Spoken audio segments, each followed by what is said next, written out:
Je sais qu'à Sport Auto, on n'est déjà pas les derniers à dire du bien de Porsche. Mais encore une fois, il faut reconnaître qu'ils sont super forts à Stuttgart parce que ici, c'est Noël en plein été. Le Boxster Spyder et le Cayman GT4 qui sont derrière moi font leur retour sur la gamme 718. Ça, c'est une bonne nouvelle et vous allez voir, il y en a encore plein d'autres. La première bonne nouvelle, c'est évidemment le moteur. Il est toujours en position centrale arrière.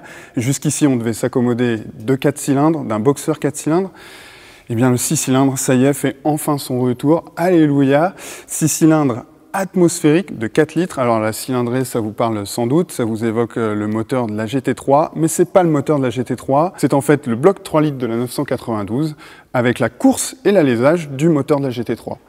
Il développe 420 chevaux à 7600 tours minute. Voilà, pour les fans des hauts régimes, on va pouvoir s'en donner à cœur joie.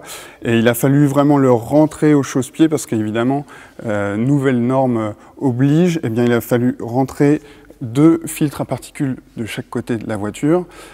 En parlant normes, d'ailleurs, si Porsche a réussi à remettre un moteur atmosphérique dans ces 2 voitures, c'est parce que ces moteurs peuvent désactiver 3 de leurs 6 cylindres et qu'ils ont aussi un stop and start. Alors ça peut paraître un peu ridicule de vous parler de ce genre de système sur des sportifs comme celle-ci, sauf que je préfère encore un stop and start et une désactivation de cylindres plutôt que des turbos.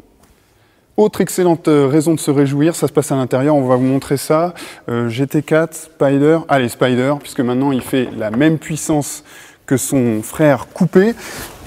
Voilà, intérieur toujours aussi sublime avec une ergonomie nickel.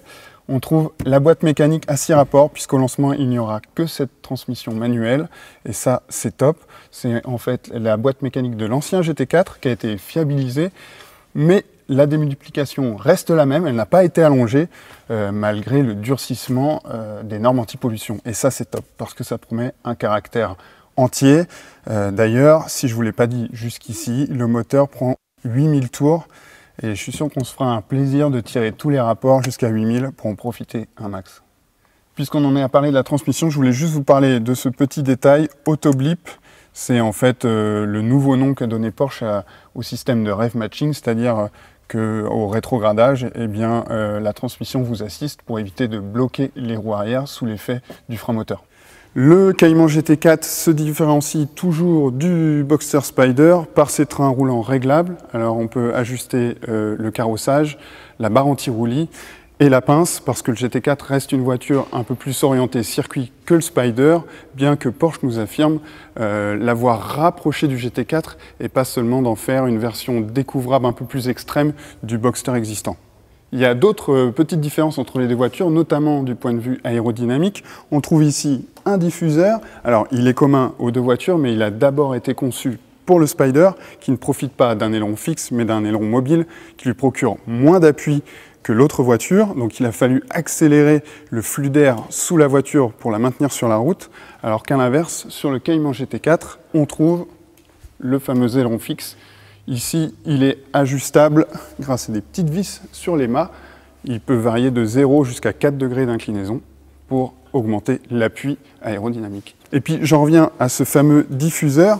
Il a obligé les ingénieurs moteurs notamment à créer un silencieux qui soit en forme de fer à cheval en fait, pour trouver un maximum de volume et favoriser la sonorité du 6 cylindres Atmo. D'ailleurs en parlant de sonorité, eh bien, on ne pouvait pas repartir sans vous offrir un petit bonus de ce statique. Malheureusement, les essais c'est pour bientôt, mais allez, pour patienter, musique maestro.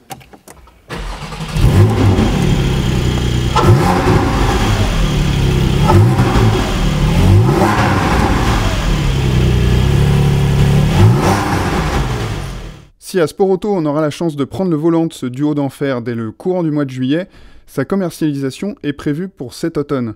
Les tarifs provisoires français sont de 95 300 € pour le Boxster Spyder et de 98 180 € pour le Cayman GT4.